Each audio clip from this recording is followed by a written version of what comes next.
Hello students, पिछली class तक हम नियत त्वरण पे चर्चा कर चुके थे और कुछ सवाल हमने देखे थे, कुछ एग्जाम्पल के साथ उदाहरणों के साथ हम समझते आ रहे थे। ठीक है, और नियत त्वरण में कैसे हम तीन समीकरण इस्तेमाल करते हैं, कैसे हमने उनको निकाला था, कैसे वो समीकरण हमें मिले थे।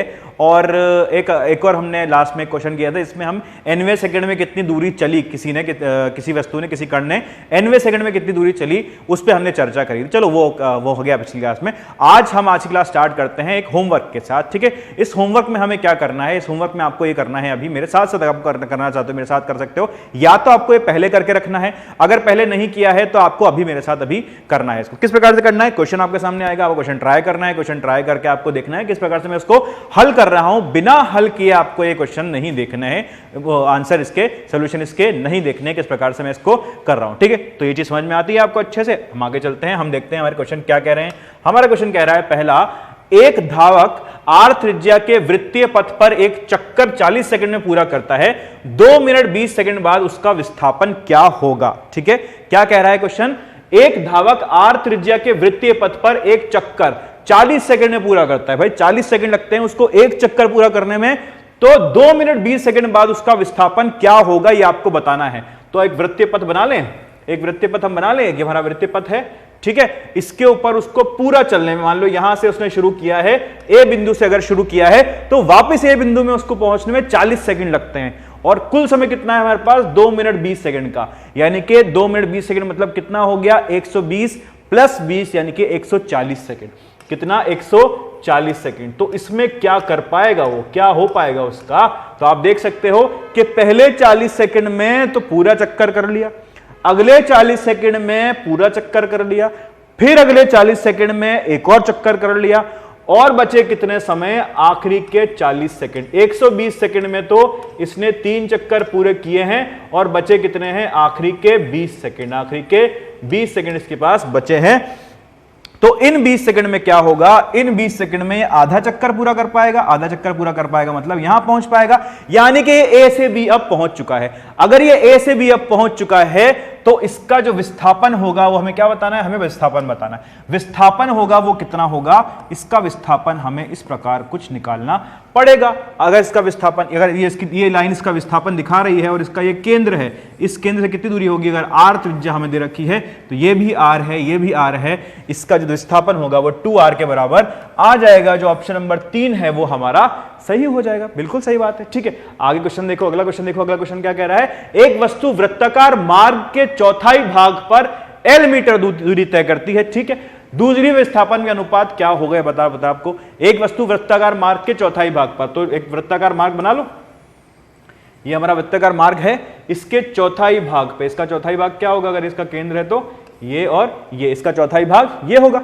ये इसका चौथाई भाग होगा, ये वाला जो है। अच्छा, हमें बताना है कि L मीटर दूरी तय करती है, ये दूरी जो है ये L मीटर है, ये वाली दूरी जो है ये L मीटर है। बिल्कुल अच्छी बात है, ये L मीटर है। तो दूरी व विस्थापन में अनुपात क्या होगा ये आपको बताना है, और ये होगा, ये विस्थापन होगा। ठीक है, अगर ये विस्थापन, ये अगर r है, ये r है, तो ये r√2 होगा। ठीक है, पाइथागोरस का प्रमेय आप लगा लो, ये r√2 होगा। अगर ये r√2 है तो हमें क्या निकालना है, दूरी व विस्थापन, यानी कि L बटे r√2 का मुझे बताना है कि इसका कितना अनुपात होगा। तो कितना अनुपात होगा बताओ भाई, L बटे r√2 का अनुपात बताओ। L को हमें चाहिए होगा कि r के टर्म्स में कितना आएगा, L जो होगा वो r के टर्म्स में, r के रूप में कितना आएगा, अरे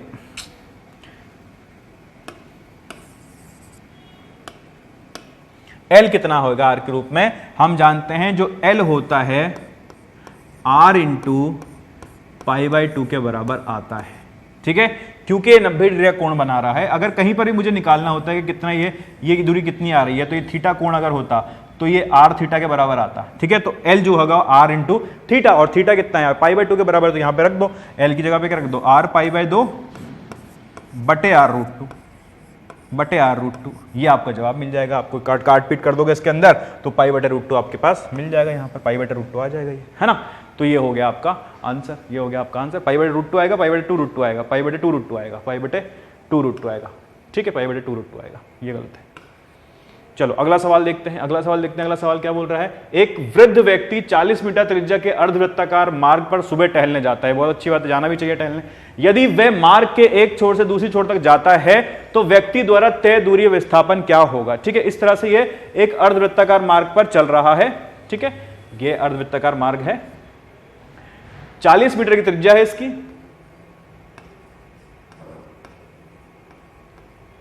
40 मीटर की त्रिज्या है इसकी। सुबह टहलने जाता है, बिल्कुल सुबह के वक्त से विस्थापन पर फर्क नहीं पड़ेगा। ठीक है, और दूरी पे कोई फर्क नहीं पड़ेगा। यदि वह मार्ग के एक छोर से दूसरे छोर तक जाता है तो व्यक्ति द्वारा तय दूरी विस्थापन क्या होगा? तो विस्थापन तो क्या होगा? 40 और 40 80। विस्थापन क्या होता है? दोनों प्रारंभिक स्थिति और अंतिम स्थिति के बीच में जो कम से कम दूरी, जो सरल रेखीय दूरी होती है, उसको हम विस्थापन बोलते हैं। तो वो तो कितना आ जाएगा? वो आ जाएगा 40 ये और 40 यानी कि 80 मीटर के बराबर हो जाएगा। और हम बात करते हैं कि दूरी कितनी तय करेगा? दूरी ये तय करेगा, ये वाली दूरी होगी, ये होगा, ये जो पूरा घूम के गया है, ये किसके बराबर होगा? पाई आर के बराबर आएगा। ये पाई आर के बराबर आएगा, तो पाई इंटू 40, 40 पाई, 40 पाई यानी कि 40 इंटू 3.14 किसके बराबर आएगा? 4 3 12, 128 126 के आसपास आ जाएगा। तो पहला ऑप्शन जो है हमारा सही हो जाएगा। ठीक है, अगला क्वेश्चन देखते हैं। अगला क्वेश्चन क्या कह रहा है? एक कार तय दूरी का प्रथम 1/3 भाग v1 बराबर 10 किलोमीटर प्रति घंटे की चाल से, दूसरा 1/3 भाग v2 बराबर 20 किलोमीटर प्रति घंटे की चाल से तथा शेष दूरी v3 बराबर 60 किलोमीटर प्रति घंटे की चाल से तय करती है, तो कार की औसत चाल क्या होगी? कार की औसत चाल क्या होगी आपको बताना रहेगा। ठीक है, हमें पता है v1 कितना है और v2 कितना है और v3 कितना है। बोला है कि 1/3 भाग इससे, दूसरा 1/3 भाग इससे और शेष दूरी मतलब जो बचा हुआ 1/3 भाग है वो इससे करता है। तो इसकी चाल क्या होगी? कैसे करोगे आप इसको करने का तरीका आपके पास ये है कि आप एक लाइन ड्रॉ करो यहां पर। ठीक है, ये लाइन ड्रॉ करो, इसको 3 बराबर भाग में बांट दो। इसको 3 बराबर भाग में आपने बांट दिया। अगर आपने उनको बांट दिया है 3 बराबर भाग में, ठीक है, इन 3 बराबर भाग में इनको बांट दिया है अगर आपने, तो क्या होगा? इसको मान लेता हूं मैं s/3, इसको मान लेता हूं s/3 और इसको मान लेता हूं s/3। ठीक है, 1/3 दूरी, तो s/3 हमने इसको मान लिया। पहला कितना है? 10 किलोमीटर प्रति घंटा, दूसरा कितना है? 20 किलोमीटर प्रति घंटा और तीसरा कितना है? 60 किलोमीटर प्रति घंटा। आपको बताना है कि औसत चाल क्या होने वाली है। इसके अंदर औसत चाल निकालना कौन सी बड़ी बात है। यहां पे आप देखो समय कितना लगेगा। अगर ये है और ये है तो समय कितना लगेगा? समय होगा v/s। क्या लिखा मैंने? t निकालना है ना हमें, तो s बराबर आएगा आपका, t आएगा आपका s/v, t आएगा आपका s/v यानी कि s/3/v1 यानी कि v1 क्या है? 10, तो s/3/10 तो कितना आ जाएगा? t1 s/30। ठीक है, यहां से अगर t2 निकालता हूं कितना समय लगा यहां को जाने में, तो उसको क्या लिखूंगा मैं? s/3 × 20 यानी कि s/60 और t3 कितना आ जाएगा? s/180। ये t1 t2 t3 मुझे पता चल गए। तो औसत चाल अगर मुझे निकालनी है तो औसत चाल का जो फॉर्मूला होता है, औसत चाल का फॉर्मूला होता है हमारा कुल दूरी बटिए कुल समय। तो कुल दूरी कितनी हुई? s/3 + s/3 + s/3 यानी कि s, और नीचे क्या आएगा? कुल समय। तो t1 + t2 + t3 यानी कि s/30 + s/60 + s/180। इसको आप सॉल्व कर लोगे, आपका आंसर आपको मिल जाएगा। उसके अंदर कोई टेंशन आपको होनी नहीं चाहिए। अगला क्वेश्चन देखते हैं। उत्तर दिशा में 20 मीटर प्रति सेकंड के वेग से चलता हुआ ट्रक मुड़कर पूर्व दिशा में इसी वेग से चलने लगता है, इसके वेग में परिवर्तन क्या होगा? क्या कह रहा है भैया? ये कह रहा है कि उत्तर दिशा में 20 मीटर प्रति सेकंड के वेग से चलता हुआ ट्रक, उत्तर दिशा में जा रहा है 20 मीटर प्रति सेकंड के वेग से कोई ट्रक, जाने दो उसको। ठीक है, ट्रक के सामने नहीं आना है हमें। वेग से चलता हुआ ट्रक मुड़कर पूर्व दिशा में इस वेग से चलने लगा, पूर्व दिशा में चलने लगता है। तो पूर्व किधर हो गया हमारा? ये पूर्व इधर हो गया। ठीक है, ये 20 मीटर प्रति सेकंड के वेग से इधर चलने लगता है। ठीक है भाई, अच्छा इसके वेग में परिवर्तन क्या होगा? मान लो अभी इसका वेग है v1 और अभी इसका वेग हो गया v2। वेक्टर लगाना पड़ेगा हमें, ऊपर सदिश है क्योंकि इसकी दिशा है इसके अंदर, वेग के अंदर।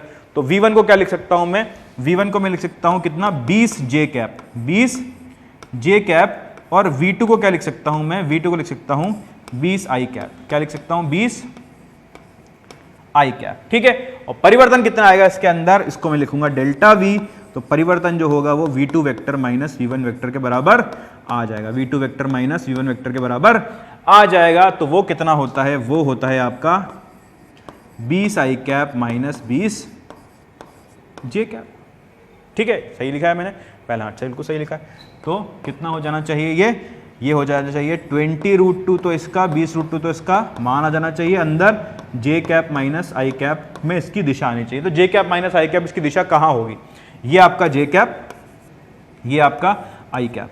ठीक है, तो जे कैप किधर और आई कैप किधर, जे कैप किधर और आई कैप इधर, तो जे कैप इधर और माइनस आई कैप इधर, इन दोनों का इधर आएगा, ये होगा आपका कुछ कुछ कुछ कुछ कुछ कुछ कुछ, इसको ऐसे बनाओ, ये तो आपका जे कैप और ये आपका माइनस आई कैप। ठीक है, इन दोनों का जो योग होगा वो इधर आएगा, तो ये कौन सी दिशा होगी आपकी, ये होगी आपकी उत्तर पश्चिम, उत्तर पश्चिम। तो ये 20√2 मीटर प्रति सेकंड उत्तर पश्चिम दिशा में आपका जवाब आ जाएगा। तो अगला क्वेश्चन देखें, अगला क्वेश्चन क्या कह रहा है, अगला क्वेश्चन बोल रहा है एक कार 2000 मीटर दूरी तय करती है, यदि वे पहली अर्ध दूरी 40 किलोमीटर प्रति घंटे की चाल से तथा द्वितीय अर्ध दूरी v चाल से तय करती है, तो इसकी औसत चाल 48 है, तो v का मान क्या होगा। देखो ये है, पहली अर्ध दूरी किससे कर रही है, 40 से, पहली अर्ध कर रही है कितने से, 40 से, और दूसरी अर्ध कर रही है v से, और औसत इनका है 48, इनका औसत है 48। ठीक है, तो इसको मैं मान लेता हूं s, तो ये भी s। ठीक है, कुल दूरी कितनी हो गई 2s। चलो, तो इसका समय क्या हो जाएगा s/40, और इसका समय क्या हो जाएगा s/v, t2, s/v, ये t1 ये t2। तो औसत चाल किसके बराबर आती है, औसत चाल का फॉर्मूला क्या होता है, औसत चाल आपकी आती है दूरी बटे समय, कुल दूरी बटे कुल समय।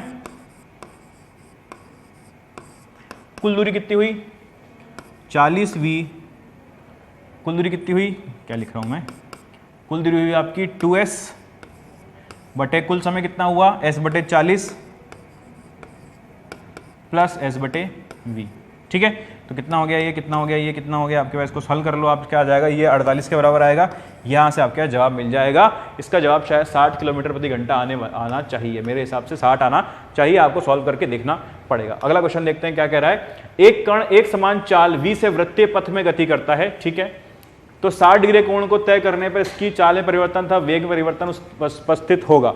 चाल में तो कोई परिवर्तन आएगा नहीं, चाल तो अगर एक समान चाल से चल रहा है, एक समान चाल से चल रहा है, तो मतलब चाल में तो कोई परिवर्तन आने वाला, तो चाल में परिवर्तन नहीं आने वाला, तो चाल तो शून्य होगा। पहले क्या है, पहले क्या पूछा था, तथा वेग, चाल में तथा वेग में, पहले चाल का आंसर आएगा फिर वेग का आंसर आएगा, तो चाल में 0, आंसर तो ये 4 होने वाला है, ऑप्शन नंबर पहले चाल में। तो चाल में कोई पढ़ो तो ये 0, आंसर आने वाला है। वेग का हमें निकालना पड़ेगा कि वेग में आ रहा है, वैसे तो हमें पता चल ही रहा है इसमें v आ जाएगा, लेकिन फिर भी हमें निकाल के देखना पड़ेगा उसमें। तो हम निकाल के देख लेते हैं, वृत्ताकार में चल रहा है, यहां से शुरू हुआ होगा ये कुछ, यहां से मान लेते हैं इसको, यहां पे शुरू हुआ v वेग से, ठीक है, और फिर ये यहां पे 60 डिग्री का कोण बनाएगा। जब ये 60 डिग्री का कोण बना रहा होगा यहाँ पे, तब इसकी कुछ वेग होगा वो इधर होगा, है ना, वेग इधर होगा, तो हमें पता करना है कि कितना इसके अंदर परिवर्तन आएगा। अभी वेग, इसको अगर मैं लिखना चाहता हूँ ऐसे, तो ये इधर एक घटक इधर आएगा और एक घटक इधर आएगा, ये 60, तो ये 60, तो ये 30 और ये 60, तो ये v cos 60 तो j कैप में, v cos 60 j कैप, और ये v sin 60 i cap minus v sin 60 i cap, और यहाँ पे क्या था v j कैप। ठीक है, तो परिवर्तन क्या होगा, परिवर्तन क्या होगा v1, यानी कि v इनिशियल अगर मैं लिखता हूं तो वो तो थी v j कैप के बराबर। ठीक है, और अब कितनी हो गई है, अब हो गई है minus v sin 60 i cap plus v cos 60 j cap. अब इसमें से इसको घटा लो, अब v2 में से v1 को घटा लो, जो बचेगा वो उसका मान आपको निकालना पड़ेगा, मान उसका v के बराबर आ जाएगा। ठीक है, अगला क्वेश्चन देखते हैं। एक कण 5 मीटर प्रति सेकंड के वेग से पूर्व की ओर गति कर रहा है तथा 10 सेकंड से इसका वेग परिवर्तन होकर 5 मीटर प्रति सेकंड उत्तर की ओर हो जाता है। कण का त्वरण ज्ञात करो। कण का त्वरण क्या होगा, एक कण 5 मीटर प्रति सेकंड के वेग से पूर्व की ओर जा रहा है, ऐसे जा रहा है 5 मीटर प्रति सेकंड के वेग से पूर्व की ओर जा रहा है, भाई ठीक है, अच्छी बात है। 10 सेकंड में इसका वेग परिवर्तित होकर 5 मीटर प्रति सेकंड उत्तर की ओर हो जाता है। अब 10 सेकंड बाद इसका वेग इधर हो जाता है 5 मीटर प्रति सेकंड उत्तर की ओर। आप तो जे कैप लगा लो और यहां पर आई कैप लगा लो। ठीक है, तो त्वरण निकालना है। त्वरण क्या होता है, त्वरण होता है वेग में परिवर्तन बटे समय। तो वेग में परिवर्तन कितना आएगा, 5 जे कैप माइनस 5 आई कैप, 5 जे कैप माइनस 5 आई कैप बटे डेल्टा टी कितना होगा, डेल्टा टी होगा आपका कितना होगा, डेल्टा टी आपका 10 सेकंड, 10 सेकंड आपको दिया है, इसको आप काट लोगे तो कितना मिलेगा 5 बटे 10 जे कैप माइनस आई कैप, यानी कि 1 बटे 2 जे कैप माइनस आई कैप। जे कैप माइनस आई कैप जो दिशा आएगी वो किधर आएगी, अभी हमने निकाला था तो उधर आ रही थी उत्तर पश्चिम में, नॉर्थ वेस्ट में आएगी, और 1 बटे रूट 2 इसका आंसर, 1 बटे रूट 2 आएगा या रूट 2, 1 बटे रूट 2 नॉर्थ वेस्ट में इसका आंसर आ जाएगा। ठीक है, ये हो गया आपका क्वेश्चन नंबर 8। अगला क्वेश्चन देखते हैं। कोई वस्तु जब तक त्वरित होती रहेगी जब तक कि इस पर परिणामी बल घटने लगे, वेग की दिशा परिवर्तित हो जाए, इस पर परिणामी बल शून्य हो जाए, परिणामी बल की गति की दिशा में लंबवत हो। कोई वस्तु तब तक त्वरित हो रहेगी, कोई किसी वस्तु में त्वरण कब तक रहेगा, कब तक त्वरण आएगा, उसके अंदर हमें बताना है। इस पर परिणामी बल घटने लगे, परिणामी घटने लगे, घट रहा है बल, लेकिन बल तो है ना इसके ऊपर भी, अगर बल है तो त्वरण होगा, ये 100% सही बात है। तो ये तो होगा, ये तो गलत हो जाएगा, इसके अंदर तो त्वरित होती रहेगी, हाँ बिल्कुल त्वरित होती रहेगी इसके अंदर भी, क्योंकि इसके अंदर बल अभी भी लग रहा है। वेग की दिशा परिवर्तित हो जाए, बिल्कुल वेग की दिशा परिवर्तित हो जाएगी, मतलब उसका मतलब ये है कि त्वरण है उसके अंदर। इस पर परिणामी बल शून्य हो जाए, परिणामी बल जब शून्य हो जाएगा तो त्वरण शून्य हो जाएगा, त्वरण शून्य हो जाएगा तो अब इसके अंदर कोई भी त्वरण नहीं रहेगा। परिणामी बल गति की दिशा के लंबवत हो, गति की दिशा के लंबवत हो, अगर हो गति की दिशा लंबवत अगर हो तो यहां पर भी जो गति की दिशा में है कोई त्वरण नहीं रहेगा, तो गति की दिशा में इसके अंदर कोई भी त्वरण नहीं आएगा।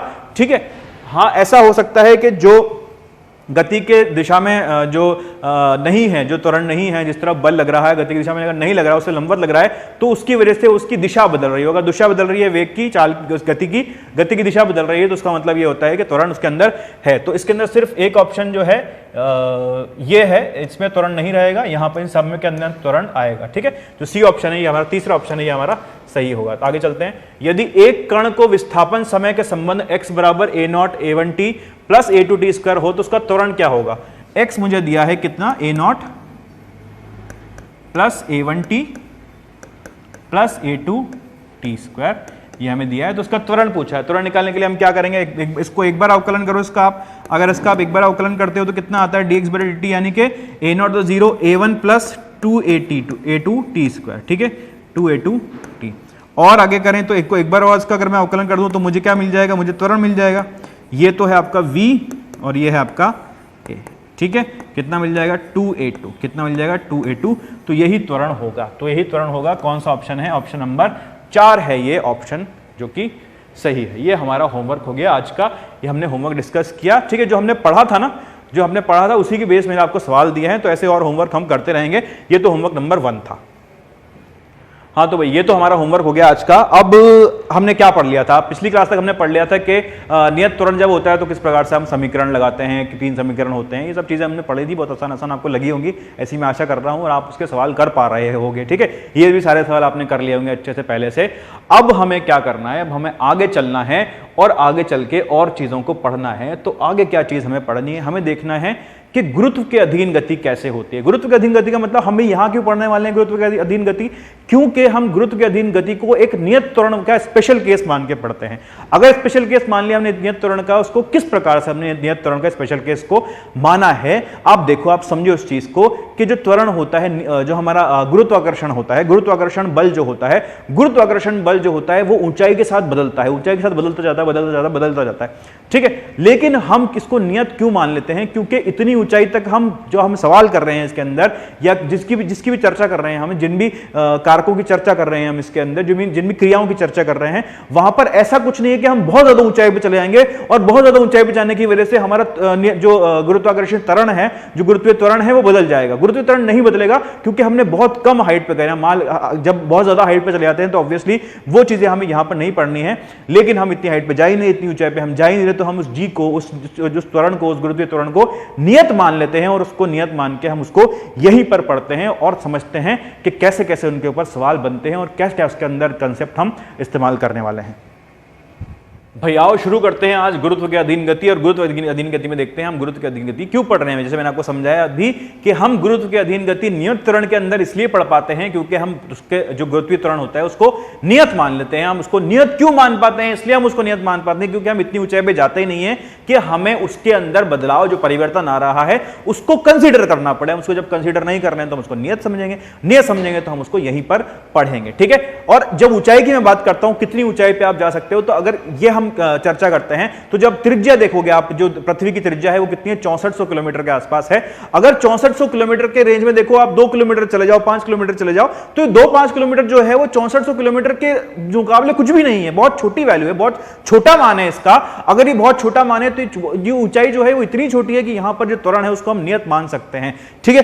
अब जो गुरुत्व के अधीन गति होती है, जो गुरुत्व के अधीन गति होती है वो दो प्रकार से हो सकती है। आप जानते हो किस प्रकार से होती है, या तो ऊपर से नीचे कूद सकते हो या नीचे से ऊपर जा सकते हो। आप गेंद को या तो ऊपर से नीचे फेंक सकते हो, नीचे से ऊपर फेंक सकते हो, इसके अलावा तो कुछ नहीं कर सकते ना। ऐसा तो नहीं कर सकते ना कि आप बिल्कुल एकदम गेंद को ले गए, खुद ऐसे घुमा के गेंद जा रही है, ऐसे जा सकती है क्या? या आपने फेंका तो गेंद पहले इधर गई, फिर इधर गई, फिर इधर गई, फिर नीचे, ऐसे तो कभी भी नहीं हो सकता। अगर ऐसा नहीं हो सकता तो सिर्फ दो प्रकार की गति बनती है। वो कौन सी होती है?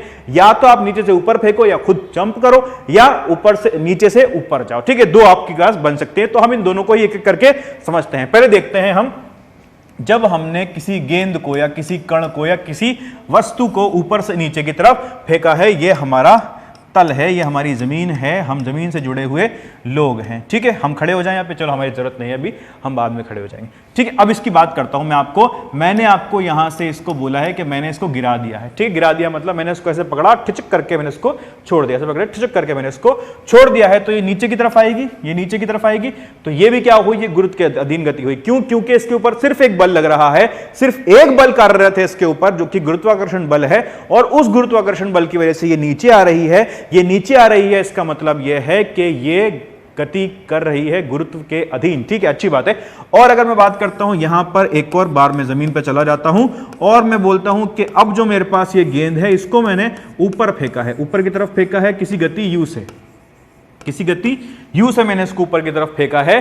तो अब जो इसके ऊपर बल लग रहा है, अब कौन सा बल लग रहा है इसके ऊपर? अब तो इसको ऊपर से आसमान खींच रहा है ना, अब तो इसको ऊपर से आसमान खींच रहा होगा। आसमान खींच रहा है तभी तो ऊपर जा रहा है। नहीं भैया, अभी भी इसके ऊपर सिर्फ गुरुत्वीय बल लग रहा है, सिर्फ गुरुत्वाकर्षण बल लग रहा है, इसलिए अभी भी जो गति कर रहा है गुरुत्व के अधीन गति कर रहा है। तो दो केस हमारे पास बनते हैं, ऊपर से नीचे या नीचे से ऊपर। अब बात करते हैं हम गुरुत्वीय त्वरण की। गुरुत्वीय त्वरण जो होता है वो किस प्रकार से हम देखते हैं। गुरुत्वीय त्वरण को कैसे कैसे देखोगे आप? गुरुत्वीय त्वरण क्यों लगता है, किधर लगता है? गुरुत्वीय त्वरण जो होता है वो हमेशा ही पृथ्वी की ओर लगता है। क्यों? पृथ्वी खींच रही है ना हमें, तो पृथ्वी बल किधर लगा रही है? अपनी तरफ बल लगा रही है। ये हमने जमीन ली है, ये हमारी पृथ्वी तो है, इसी को तो हमने माना है। ठीक है, तो हमारा जो गुरुत्वीय त्वरण लगेगा वो हमेशा ही पृथ्वी की ओर लगेगा। और हम इस बोले, हम यहां पर बोले इस केस में, तो हमेशा ही ये जमीन की तरफ लगेगा। यहां पर ऊपर बना दूं, क्या है ऊपर बनेगा? नहीं, ऊपर क्यों बनेगा? नीचे बनेगा।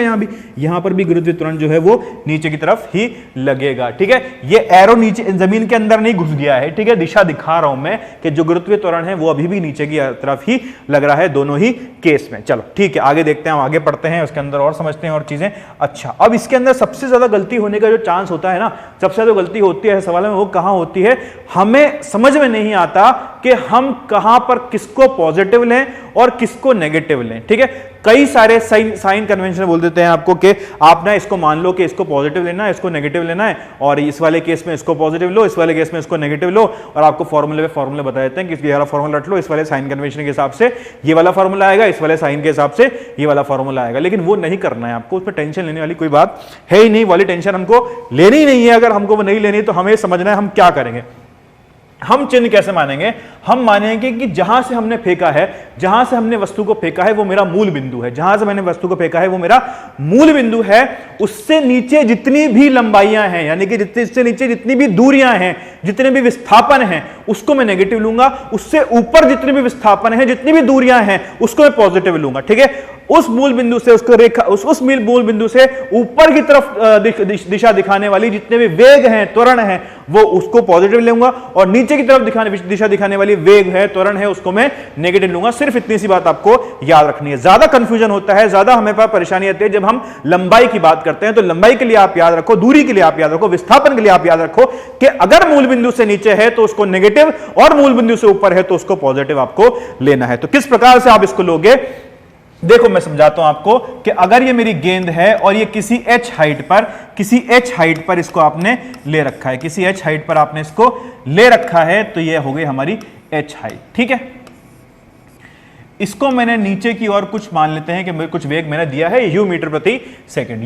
सेकंड, मैंने इसको नीचे की तरफ वेग कुछ दे दिया है, और त्वरण जो है इसका वो किधर होगा, नीचे की तरफ, g मीटर प्रति सेकंड स्क्वायर इसका त्वरण होगा, g मीटर प्रति सेकंड स्क्वायर इसका त्वरण होगा। अब अगर आपसे पूछूं कि साइन क्या क्या होंगे, सबके साइन क्या क्या होंगे, तो आप बोलोगे कि ये जो गेंद है, ये इसको जहां से फेंका है, इस वाली लाइन को मैं मान लेता हूं कि ये मेरा मूल रेखा है या मूल बिंदु वाली रेखा है, तो इसके नीचे, इस रेखा के नीचे जो दूरी होगी वो कौन सा है, वो h है। इस रेखा के नीचे वाली दूरी, यानी कि इस रेखा के नीचे वाली कोई लंबाई, कोई भी लंबाई हो जिसको आप मीटर, सेंटीमीटर, किलोमीटर में नाप सकते हो, वो किस में आएगी, वो आएगी आपकी नेगेटिव में। क्यों? क्योंकि मूल बिंदु से नीचे की तरफ ले रहे हो, तो h तो आपका क्या हो जाएगा, ऋणात्मक हो जाएगा, नेगेटिव हो जाएगा। ठीक है, अगर बात करता हूं u की, अगर मैं बात करता हूं u की, तो u क्या होगा इस केस में, u होगा नेगेटिव। क्यों? क्योंकि वो नीचे की तरफ दिशा दर्शा रहा है, उसकी दिशा नीचे की तरफ है, तो वो नेगेटिव आ जाएगा। और g तो है, g भी नीचे की तरफ ही आ रहा है, तो g भी मेरे केस में क्या आ जाएगा, नेगेटिव आ जाएगा, नेगेटिव आ जाएगा। वहीं अगर मैं बात करता हूं इस प्रकार से कि मैंने जमीन से ऊपर की ओर किसी वस्तु को फेंका है और वो कुछ h हाइट पहुंच जाती है, कुछ h हाइट पहुंच जाती है वो, ठीक है, कुछ h हाइट वो पहुंच जाती है, तो अब आपको बताना है क्या पॉजिटिव क्या नेगेटिव आप लोगे। u मीटर प्रति सेकंड के रफ्तार से मैंने इसको फेंका है और इसके नीचे g मीटर प्रति सेकंड स्क्वायर का त्वरण इस पे लग रहा है। आपको बताना है क्या पॉजिटिव आने वाला है, क्या नेगेटिव आने वाला है। आप बोलोगे कि जहां से फेंका है उसको मूल बिंदु मानते हुए मैं बोलता हूं कि इस मूल बिंदु से ऊपर की तरफ h लेना है, इस मूल बिंदु से ऊपर की तरफ h है मेरा, तो पॉजिटिव आएगा। क्योंकि वो लंबाई है, तो लंबाई ऊपर की तरफ लोगे तो क्या आएगा, h जो होगा वो पॉजिटिव आएगा। u ऊपर की तरफ दर्शा रहा है दिशा अपनी, तो u आएगा पॉजिटिव और g क्या आएगा, g आ जाएगा आपका नेगेटिव, g आ जाएगा आपका नेगेटिव। तो इस प्रकार से आपको दिशा निर्धारित करनी है। एक केस और इसके अंदर बन सकता है कि अगर आपने किसी छत पे से किसी बिल्डिंग पे आप हो, ठीक है, बिल्डिंग पे आप हो यहां पर, ठीक है, ये आपकी जमीन है, इस प्रकार से आपने गेंद ली है और इसको ऊपर की तरफ फेंक दिया है, इसको ऊपर की तरफ फेंक दिया है आपने u मीटर प्रति सेकंड से, ठीक है।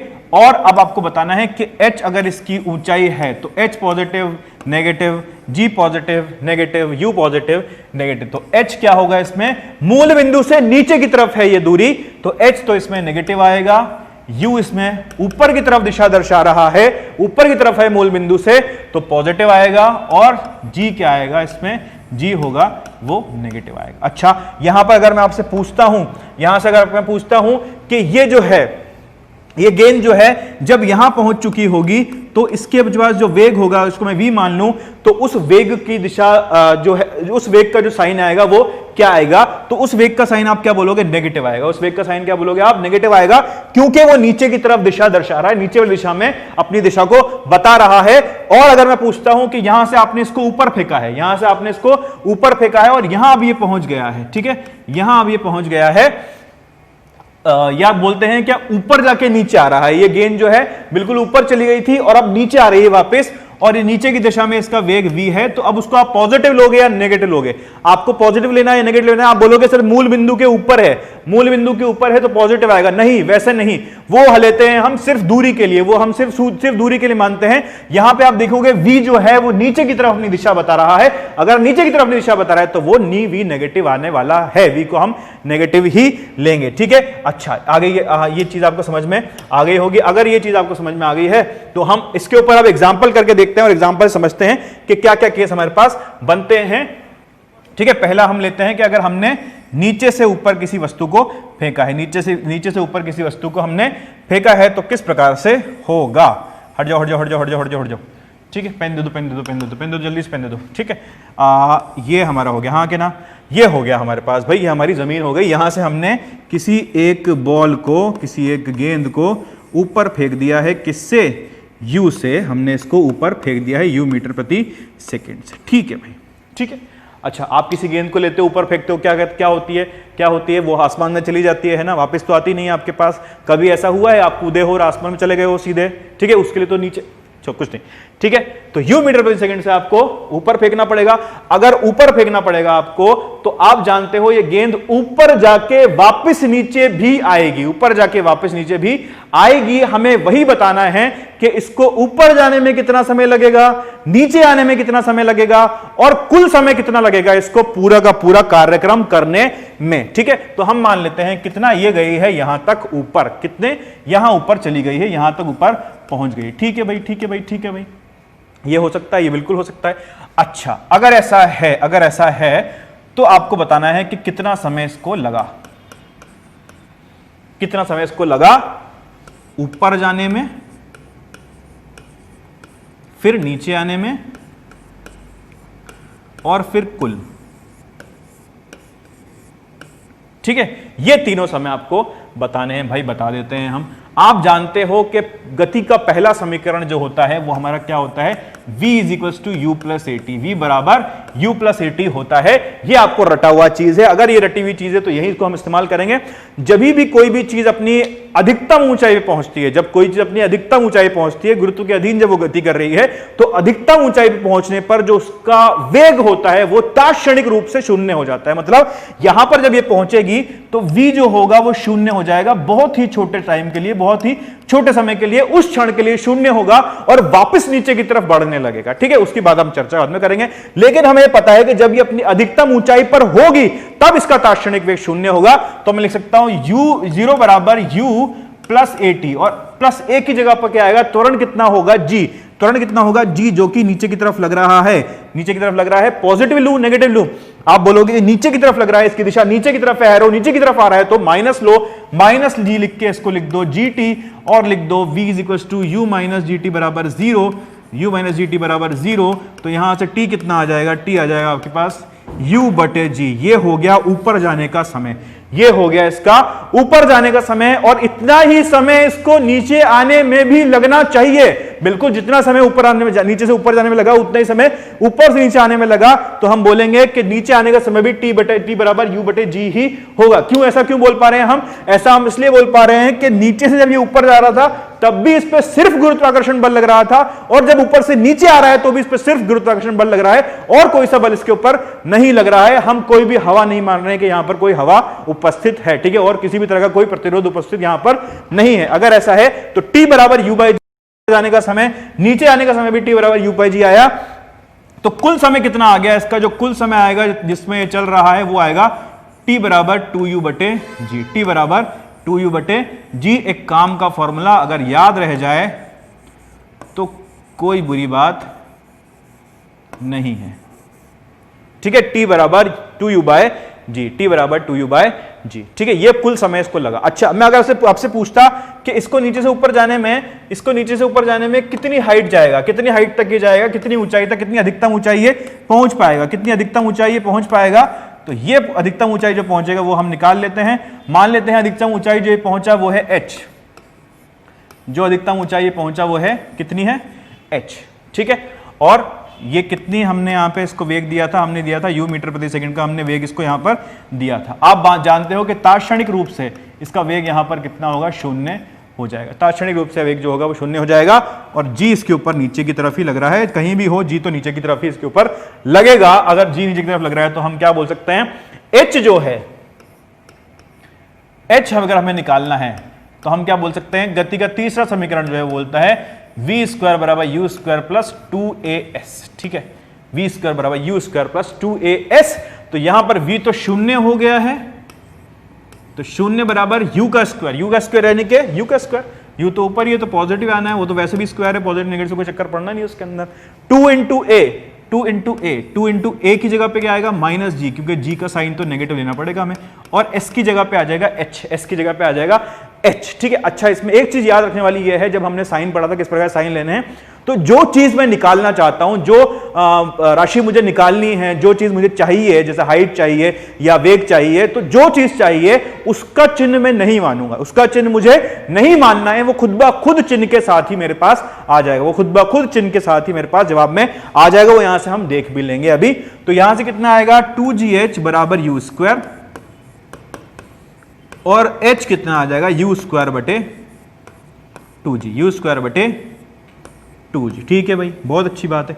h कितना आ गया मेरे पास, u स्क्वायर बटे 2g। ये h जो है ये उसकी अधिकतम, ये अधिकतम ऊंचाई है, ये वो अधिकतम ऊंचाई है जो कि ये पहुंच सकता है, जो कि ये गेंद पहुंच सकता है। आप देख सकते हो कि u स्क्वायर बटे 2g एक पॉजिटिव आंसर मेरे पास आया। अब यहां पर g का मान नेगेटिव में नहीं रखना है, एक बार रख चुके हो, बार बार थोड़ी रखोगे, तो ये जो मान आएगा मेरे पास वो नेगेटिव पॉजिटिव में आएगा।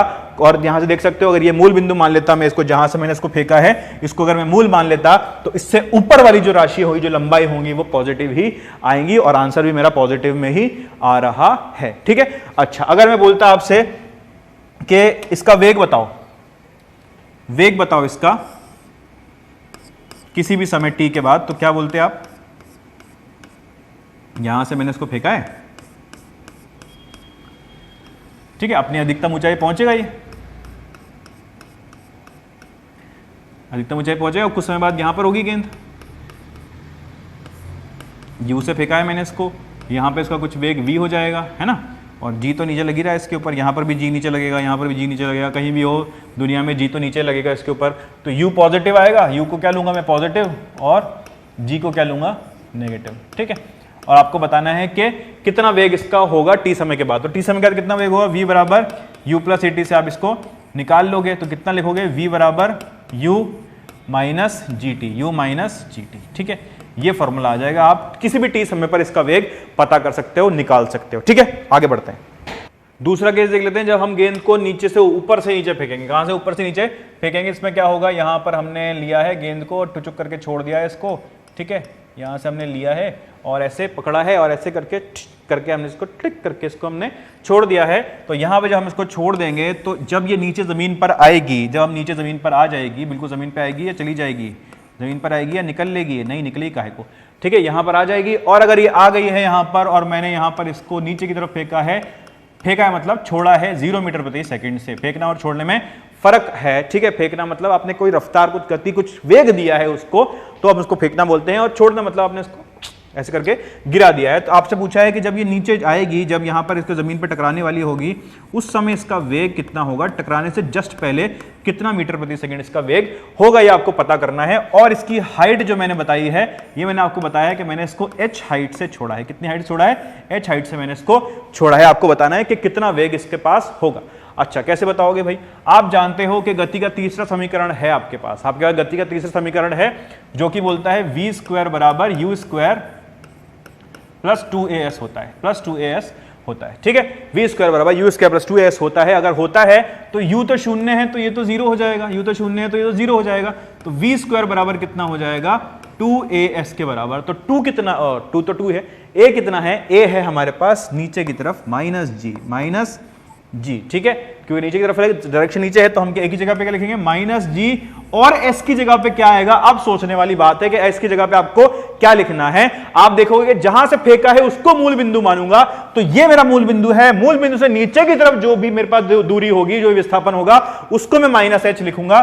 तो यहां पे मैंने लिखा माइनस h, जो भी मैंने लिखा माइनस h, तो v स्क्वायर कितना आ गया, 2gh के बराबर आ गया, 2gh के बराबर आ गया। तो v कितना आ गया मेरे पास, √2gh के बराबर आ गया, √2gh के बराबर यहां पर मेरे पास आ गया है। ये हो गया है मेरा क्या, ये हो गया है वेग।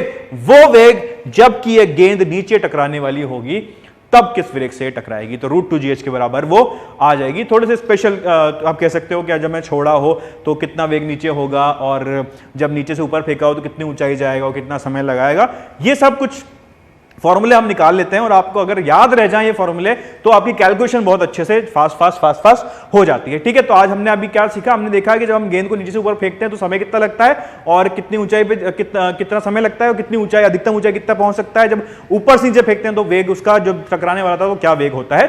ठीक है, अभी इसको हम यहीं पर ही थोड़ा विराम देते हैं, और अगली क्लास में हम इसी चर्चा को आगे बढ़ाएंगे, गुरुत्व के अधीन गति को और पढ़ेंगे, उसके बाद सवाल करेंगे, अच्छे सवाल करेंगे। ठीक है, आपको मजा भी आएगा, तो आगे जुड़े रहिए मेरे साथ। ठीक है, आज के लिए थैंक यू।